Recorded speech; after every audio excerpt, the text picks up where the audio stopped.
Hello students, A2 Bihar board academy में आपका स्वागत है। जैसे कि हम लोग का आज सेकंड क्लासेस है, हिस्ट्री की क्लासेस इस पे अपलोड होती हैं, इस पे पढ़ाई जाती हैं। आप लोगों ने पहले हमने बताया हुआ है, कल हम लोग डिस्कस किए थे सारे सिलेबस कि कितने चैप्टर्स हैं। फर्स्ट चैप्टर के सारे टॉपिक्स डिस्कस किए थे हमने हिस्ट्री के। ठीक है, 10th क्लास के सारे टॉपिक्स हमने फर्स्ट चैप्टर के डिस्कस किए थे कि टॉपिक वाइज टॉपिक हमने ये बताया था कि टॉपिक वाइज टॉपिक क्वेश्चंस हम लोग लेके आएंगे। तो आज फर्स्ट टॉपिक का फर्स्ट चैप्टर के फर्स्ट टॉपिक के 25 क्वेश्चंस आज हम लोग कवर करेंगे। ठीक है, तो आगे बढ़ते हैं। हमने सबसे पहले हम बताए थे कि हिस्ट्री का क्या मतलब होता है, हिस्ट्री में हम लोग क्या पढ़ते हैं, किस चीज़ के बारे में हम लोग जानते हैं। और फर्स्ट चैप्टर आप लोग ध्यान रखिएगा, यूरोप में राष्ट्रवाद हम लोग का फर्स्ट चैप्टर था। और उस फर्स्ट चैप्टर में फर्स्ट टॉपिक हम लोग का था फ्रांसीसी क्रांति और राष्ट्रवाद। ठीक है, फ्रांसीसी क्रांति और राष्ट्रवाद हम लोग का फर्स्ट टॉपिक था। तो अभी हम लोग उसके 25 क्वेश्चंस डिस्कस करेंगे, टॉप 25 क्वेश्चन डिस्कस करेंगे कि क्या है और कैसे हम लोग अच्छे मार्क्स ला सकते हैं सारे आंसर्स को जान के। आगे बढ़ते हैं। पहला क्वेश्चन हम लोग के पास है, ठीक है ना। पहला क्वेश्चन है, फ्रांसीसी क्रांति कब हुआ? ठीक है ना। When did the French revolution begin? ये कब हुआ था? 1789 में। हमेशा याद रखिएगा एकदम फ्रिक्वेंटली कि 1789 में, ठीक है, फर्स्ट क्रांति हुई थी। ठीक है, ये चीज़ हमेशा ध्यान रखिएगा। ठीक है, आगे बढ़ते हैं। ठीक है, दूसरा आपका क्वेश्चन है, ठीक है, दूसरा क्वेश्चन आपका है, बेस्टाइल पर हमला कब हुआ? बेस्टाइल पर हमला कब हुआ? When was the Bastille stormed? ठीक है, 14 जुलाई 1789 में हुआ था। ठीक है, ये चीज़ एकदम फ्रिक्वेंटली याद होना चाहिए। नंबर से ही सबसे ज़्यादा क्वेश्चंस आते हैं, सबसे ज़्यादा हिस्ट्री में आप डेट ही सबसे ज़्यादा मायने रखता है। ठीक है ना, तो डेट हमेशा याद रखिएगा। ठीक है ना, डेट कभी नहीं भूलना है। ठीक है ना, 14 जुलाई 1789 में हुआ था। ठीक है, आगे बढ़ते हैं। फ्रांस का राजा कौन था? फ्रांस का राजा कौन था? ठीक है, तो फ्रांस का कौन राजा था? Who was the king of France? ठीक है, लुइस 16वां। ठीक है ना, लुइस 16वां जो थे, ठीक है ना, वो फ्रांस के राजा थे। ठीक है, इसका भी आंसर क्या है? ए ही है। ठीक है, फ्रांस की रानी कौन थी? ठीक है ना, ये चौथा क्वेश्चन है हम लोग का। Who was the queen of France? ठीक है, मैरी एंटोनेट। ठीक है, मैरी एंटोनेट जो थी हमारी फ्रांस की रानी थी। ठीक है, तो ये चीज़ याद रखना है। ठीक है, ये चीज़ हमेशा, फ्रांस के राजा कौन थे? लुइस 16वां। और फ्रांस की रानी कौन थी? Mary Antoinette. ठीक है, अब आगे बढ़ते हैं। ठीक है ना, लिबर्टी। लिबर्टी का अर्थ क्या है? ठीक है, कल हम लोग ने बताया था कि लिबर्टी का क्या मतलब होता है, उसके बारे में हम लोग डिस्कस किए थे। तो फ्रांसीसी क्रांति में लिबर्टी का मीनिंग होता है, ठीक है ना, फ्रांसीसी क्रांति में लिबर्टी का मतलब होता है, ठीक है, फ्रीडम। समझ में आया? ठीक है, लिबर्टी का मतलब होता है फ्रीडम। हमेशा ये चीज़ याद रखिएगा। ठीक है, इसका भी आंसर क्या है? ए है। ठीक है, आगे बढ़ते हैं हम लोग छठे नंबर क्वेश्चन पे। ठीक है, फ्रांसीसी क्रांति का मुख्य नारा क्या था? ठीक है ना, what was the main slogan of French revolution? Liberty, equity and fraternity. ठीक है, यही फ्रेंच रिवॉल्यूशन का नारा था। ठीक है ना, सबको समान अधिकार दिया जाए। ठीक है ना, सबकी स्वतंत्रता हो और सबका बंधुत्व हो। समझ में आ गया आप लोगों को? आगे बढ़ते हैं। ठीक है ना,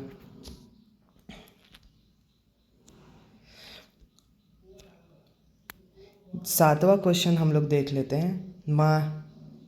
ठीक है, 7 नंबर क्वेश्चन हम लोग देख लेते हैं। मानव और नागरिक ठीक है, मानव और नागरिक अधिकारों की घोषणा कब हुई? ठीक है, मानव और नागरिक अधिकारों की घोषणा कब हुई? When was the declaration of of the rights of man and citizen adopted. ये कब हुआ था? 1789 में ही, जब फ्रेंच रिवॉल्यूशन बिगिन हुई थी तब। ठीक है, फ्रेंच रिवॉल्यूशन जब बिगिन हुआ था तब भी ये हुआ था। ठीक है, आगे बढ़ते हैं, 8वां नंबर क्वेश्चन देख लेते हैं। फ्रांस का राष्ट्रीय ध्वज कितने रंगों का है? ठीक है, फ्रांस का जो ध्वज था वो कितने रंग का है? ठीक है, तो वो 3 रंगों का है। हमेशा ये चीज़ याद रखिएगा, ये क्वेश्चन हमेशा आता है। ठीक है, कि कितने रंगों का है। ठीक है ना, तो ये 3 रंगों का है। ठीक है, तो इसका आंसर होगा ए। ठीक है, आगे बढ़ते हैं, 9th नंबर क्वेश्चन हम लोग देख लेते हैं। ठीक है, राष्ट्रीय गान ला ला समयेज किस देश का है? ठीक है ना, ठीक है, La Marseillaise is the national anthem of which country? ठीक है, तो फ्रेंच के रिवॉल्यूशन के बारे में पढ़ रहे हैं हम लोग, इसमें क्वेश्चन है, तो ऑब्वियसली बात है, ठीक है ना, कि ये फ्रेंच का ही नेशनल एंथम हो सकता है। ठीक है, तो फ्रेंच होगा इसका आंसर, हमेशा याद रखिएगा। ला मार्सलेज जो है वो किसका नेशनल एंथम है? फ्रांस का। ठीक है, आगे बढ़ते हैं। ठीक है ना, फ्रांस में गणतंत्र की स्थापना कब हुई थी? ये हम उस समय डिस्कस आप लोगों को कराए थे। ठीक है ना, कि कब हुई थी? 1792 में। 1792 में फ्रेंच की वो गणतंत्र की स्थापना फ्रेंच में 1792 में हुई थी। ठीक है, अब आगे देख लेते हैं, नेपोलियन बोनापार्ट किस देश से थे? नेपोलियन बोनापार्ट किस देश से थे? नेपोलियन बोनापार्ट हम बताए थे कि वो लोग नेपोलियन अपने रूल्स को चलाने के लिए बोनापार्ट लगाया था। ठीक है, तो वो किस देश में लगाया था? फ्रांस में लगाया था। समझ में आ गया? ठीक है ना, वो फ्रांस में लगाया था नेपोलियन बोनापार्ट। ठीक है, चौथा क्वेश्चन 12वां क्वेश्चन देख लेते हैं, फ्रांसीसी क्रांति ने किस भावना को जन्म दिया? ठीक है ना, किस भावना को जन्म दिया हम बताए थे। ठीक है ना, कि नेशनलिज्म, यानी कि लोग उस समय तक समझ गए थे कि हमें अपने देश के प्रति अच्छा भावना रखना है। ठीक है ना, तो नेशनलिज्म यानी कि राष्ट्रवाद की भावना को जन्म दिया था। ठीक है, फ्रेंच रिवॉल्यूशन। ठीक है, आगे बढ़ते हैं, 13 नंबर क्वेश्चन देख लेते हैं, बेस्टिल क्या था? ठीक है ना, बेस्टिल का अर्थ क्या था, ये हम लोग देखते हैं इस क्वेश्चन में। ठीक है ना, ठीक है, बेस्टिल का मतलब होता है किला या जेल। ठीक है ना, किला या जेल को उस समय हम लोग क्या बोलते थे? फ्रेंच लोग बेस्टिल बोलते थे। ठीक है, हमेशा याद रखिएगा। तो इसका भी आंसर क्या है? ए है, किला एवं जेल, उसको क्या हम लोग बोलते हैं? बेस्टिल। ठीक है, आगे बढ़ते हैं, 14 नंबर क्वेश्चन हम लोग देख लेते हैं। ठीक है, फ्रांस में निरंकुश शासन किसका था? ठीक है ना, फ्रांस में निरंकुश शासन किसका था, यानी कि हु रूल फ्रांस एब्सोल्युटली। ठीक है ना, तो फ्रांस को कौन रूल कर रहे थे? ठीक है, राजा लोग रूल कर रहे थे। समझ में आया? ठीक है ना, फ्रांस को हमेशा कौन रूल कर रहा था? राजा लोग। ठीक है ना, तब भी रिवॉल्यूशन हुआ, वो लोग चाहते थे कि नहीं, राजा रूल नहीं करे। ठीक है ना, इस तरह की क्रांति फ्रांस में हुई थी। ठीक है, 15वां नंबर क्वेश्चन पे आते हैं, फ्रांसीसी क्रांति का प्रमुख कारण क्या था? ठीक है ना, प्रमुख कारण फ्रांसीसी क्रांति का क्या था? ठीक है ना, तो प्रमुख कारण उसका सामाजिक एवं आर्थिक समानता। ठीक है ना, हम लोगों ने पहले डिस्कस किया था। ठीक है ना, कि क्या कारण हो सकता है फ्रांसीसी रिवॉल्यूशन के, तो हमने पिछले क्लास में आप लोगों को बताया था। ठीक है ना, कि लोग चाहते थे कि हम बराबर हों, कोई ऊपर या कोई नीचे नहीं हो। ठीक है ना, वो लोग समान अधिकार सबके लिए चाहते थे। ठीक है ना। तो सामाजिक एवं आर्थिक समानता, ठीक है ना, ये उन लोगों की मांग थी, ठीक है ना। प्रमुख कारण यही था फ्रेंच रिवॉल्यूशन का, ठीक है। तो इसका भी आंसर क्या होगा, ए होगा, ठीक है। 16वां नंबर क्वेश्चन जान लेते हैं। फ्रांस में विशेषाधिकार किस वर्ग को प्राप्त थे, ठीक है ना। विशेष अधिकार किसको प्राप्त था, ठीक है ना। फ्रांस में विशेष अधिकार कि हाँ वो कुछ भी कर सकते हैं, कहीं भी जा सकते हैं, कुछ भी खा सकते हैं, सारी चीज़ों का, ठीक है ना। अच्छा जगह जा सकते हैं, मंदिर चर्च जहाँ भी वो लोग वर्शिप करते हैं, बहुत सारे लोगों को वहाँ भी नहीं जाने दिया जाता था। तो ये विशेष सारे अधिकार किन लोगों के थे, पास थे, पादरी एवं कुलीन वर्ग, ठीक है ना, यानी कि क्लर्जी एंड नोबिलिटी, ठीक है ना। इन लोगों को अधिकार था कि वो लोग कहीं भी जा सकते हैं, यानी कि जो प्रथम वर्ग के लोग थे, ठीक है ना, पादरी एवं कुलीन वर्ग, ठीक है ना। इन लोगों को अधिकार था कि वो कहीं भी जा सकते हैं, कैसे भी रह सकते हैं, ठीक है ना। 17 नंबर क्वेश्चन हम लोग देख लेते हैं, ठीक है ना। तीसरे वर्ग थर्ड स्टेट में कौन समाली कुलीन, ठीक है ना। तो who belongs to the third state, ठीक है ना। थर्ड स्टेट में कौन थे, ठीक है ना, किसान, मजदूर एवं व्यापारी, ठीक है ना। ये सारे लोग जो थे वो किस मतलब थर्ड वर्ग के लोग थे, ठीक है ना। प्रथम वर्ग तीन वर्ग में बांटा गया था, ठीक है ना, 4 वर्ग में बांटा गया था, सॉरी, ठीक है, 4 वर्ग में बांटा गया था, ठीक है ना। और किसान, मजदूर एवं व्यापारी जो थे वो तीसरे वर्ग में आते थे, ठीक है। तो इसका भी आंसर क्या होगा, प्रथम, पहला आंसर होगा, ठीक है। 18 नंबर क्वेश्चन हम लोग देख लेते हैं, ठीक है। राष्ट्रीय सभा नेशनल असेंबली का गठन किसने किया, ठीक है। Who form the national assembly, ठीक है ना। नेशनल असेंबली किस, देखिए क्या था कि जो प्रथम वर्ग थे वो ये चाहते थे कि वो लोग ऊपर नहीं आए, लेकिन जो लोग तीसरे वर्ग में मेहनत करते थे, आगे बढ़ने की थोड़े मजबूत जब हुए, तो वो ये चाहने लगे कि नहीं, ठीक है ना, वो जब समझदार हुए, बाहर जाने लगे, लोग चीज़ों को देखने लगे, उन पे जुल्म होने लगा, तो वो देखे कि नहीं, ऐसा तो नहीं है कि हाँ इंसान को एक कम या ज़्यादा मिले, ठीक है ना। तो इसलिए वो तीसरे वर्ग के ही ऐसे लोग थे, ठीक है ना, जो क्या थे, वर्कर्स थे, किसान थे, ठीक है ना, मर्चेंट्स थे, व्यापारी थे। वो लोग ये चाहने लगे कि नहीं, ऐसा नहीं होना चाहिए कि आप किसी को ज़्यादा आंकिए, किसी को कम आंकिए, ठीक है ना। तो इसीलिए नेशनल असेंबली का गठन हुआ था। तो ये तीसरे वर्ग ने किया था, ठीक है। 19 नंबर क्वेश्चन देख लेते हैं, ठीक है ना। समझ में आ गया सबको, ठीक है, जो भी दिक्कत आप लोग को होगा, ठीक है, जो भी परेशानी होगी वो आप कमेंट में हमसे पूछ सकते हैं, ठीक है।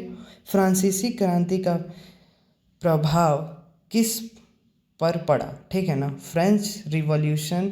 The French revolution infected what, ठीक है ना, ठीक है, इंटायर यूरोप, ठीक है ना, पूरे यूरोप पे ये चीज़ें का असर पड़ा, क्योंकि वो लोग व्यापार थे, वो किसान थे, ठीक है ना, जिन लोगों ने ये सारी चीज़ें का गठन किया था, वो सारे क्या थे, व्यापार थे। पूरे यूरोप पे इस चीज़ का असर पड़ा, ठीक है ना। वो अपना सामान नहीं बेच रहे थे, ठीक है, प्रथम वर्ग के लोगों को हम सामान नहीं देंगे, हम रेट फिक्स करेंगे कि हमें कितने पे सामान देना है, आप हमारे को नहीं चला सकते हो, क्योंकि किसान हम हैं, मेहनत हम कर रहे हैं, हर चीज़ हम कर रहे हैं, व्यापार हम कर रहे हैं, सब हम कर रहे हैं, तो आप क्यों इस चीज़ को डिसाइड करोगे, ठीक है ना। तो इंटायर यूरोप पे इस चीज़ का प्रभाव पड़ा, ठीक है। तो 20 नंबर क्वेश्चन हम लोग देख लेते हैं, 20वां नंबर क्वेश्चन, ठीक है ना। राष्ट्रवाद का अर्थ क्या है, ठीक है ना। नेशनलिज्म का अर्थ क्या है, हमने फर्स्ट क्लास में भी डिस्कस किया था इस चीज़ के बारे में, ठीक है ना, कि राष्ट्रवाद का क्या अर्थ है, ठीक है। तो राष्ट्रवाद का अर्थ है लव फॉर द नेशन, ठीक है ना, राष्ट्र के प्रति प्रेम, ठीक है ना। राष्ट्र के प्रति जब प्रेम रहता है, ठीक है ना, उसी को बोलते हैं नेशनलिज्म, ठीक है। आगे बढ़ते हैं, ठीक है। 21 नंबर क्वेश्चन देख लेते हैं हम।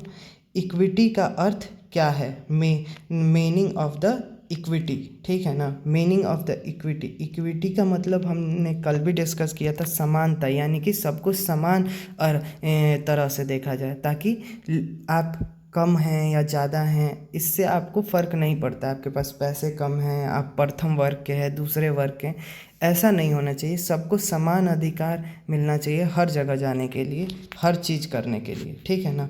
तो इक्वलिटी का अर्थ क्या होता है? समानता, ठीक है। आगे बढ़ते हैं, 22 नंबर क्वेश्चन देख लेते हैं, ठीक है ना। फर्टिनिटी का अर्थ क्या है? मीनिंग ऑफ फर्टिनिटी, ठीक है ना। बंधुत्व, ब्रदरहुड, ठीक है ना। फर्टिनिटी का मतलब क्या होता है?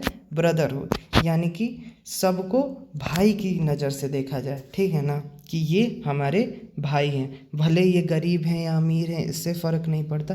ये सारे जो लोग हमारे साथ हैं या नहीं हैं, वो सारे हमारे क्या हैं?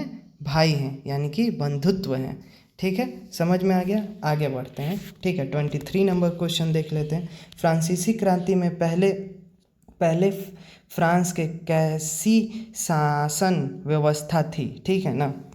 कैसी शासन व्यवस्था थी? What was the system of government before the revolution? राजतंत्र, ठीक है ना, राजतंत्र था, ठीक है। समझ में आ गया आप लोगों को, ठीक है ना। फ्रांसीसी क्रांति से पहले, ठीक है ना, राजतंत्र था वहाँ पे, ठीक है। एक राजा था, ठीक है ना, जो अपने प्रजा को कंट्रोल कर रहा था। और वो वहाँ पे ऐसा था कि कुछ वर्ग के लोग बहुत नीचे, जिनके पास पैसे नहीं है, जो गरीब हैं, वो एकदम पिछड़ी वर्ग के हैं, ठीक है ना। तो इन सारी चीज़ों को हटाया गया, ठीक है ना। और गवर्नमेंट रूल कि सबको समान अधिकार मिले, ठीक है ना। इसके लिए फ्रांसीसी क्रांति हुई, और उससे पहले राजतंत्र वहाँ पे था, ठीक है। आगे बढ़ते हैं, 24 नंबर क्वेश्चन देख लेते हैं, ठीक है ना। सेकेंड लास्ट क्वेश्चन है, ध्यान दीजिएगा। आप लोग कोई भी परेशानी होगी तो हम बार बार बोलते हैं कि आप कमेंट कर सकते हैं, हमसे पूछ सकते हैं कभी भी। आप टेलीग्राम पे पूछ सकते हैं, आप इस पे पूछ सकते हैं कमेंट करके। जैसे भी नोट्स आप लोगों को चाहिए वैसा नोट्स आप लोग को प्रोवाइड हो जाएगा, ठीक है। तो 24 नंबर क्वेश्चन देख लेते हैं। फ्रांसीसी क्रांति का सबसे महत्वपूर्ण परिणाम क्या था, ठीक है। Most important result of French revolution, ठीक है। फ्रेंच रिवॉल्यूशन का सबसे ज़्यादा क्या वो था, ठीक है ना, क्या सबसे ज़्यादा बढ़ा? कि तुम हमारे भाई हो, नेशनलिस्ट, ठीक है ना, यानी कि देश के प्रति प्रेम, ठीक है। ये चीज़ क्या हो गया? बढ़ गया फ्रेंच रिवॉल्यूशन के बाद, ठीक है। कि जो लोग भी हमारे हैं वो हमारे ब्रदरहुड हैं, हमारे भाई हैं, और देश के प्रति हमेशा हमें अब वफादारी निभानी है, और हमेशा अपने को देश के ऊपर नहीं देखना है। देश हमारे लिए हमेशा प्रायोरिटी पे होना चाहिए, ठीक है।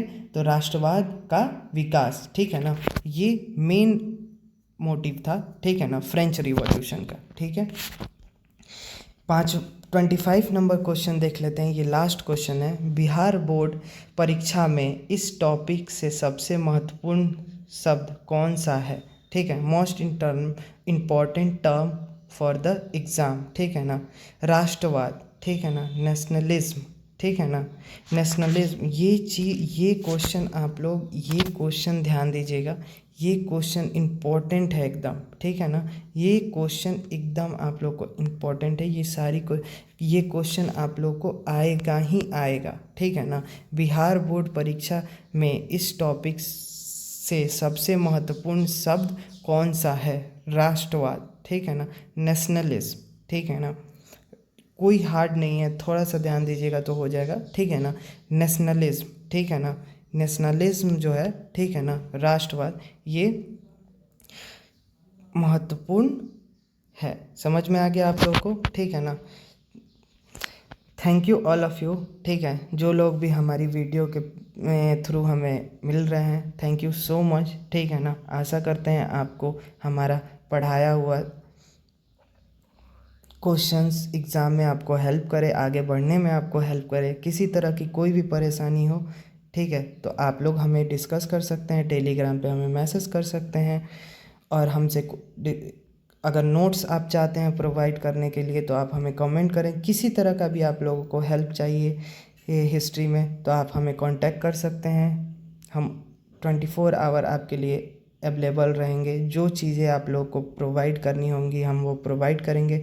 अच्छे से अच्छे क्लास करने की हम कोशिश करेंगे, इम्प्रूवमेंट करने की कोशिश करेंगे। Thank you so much. Thank you.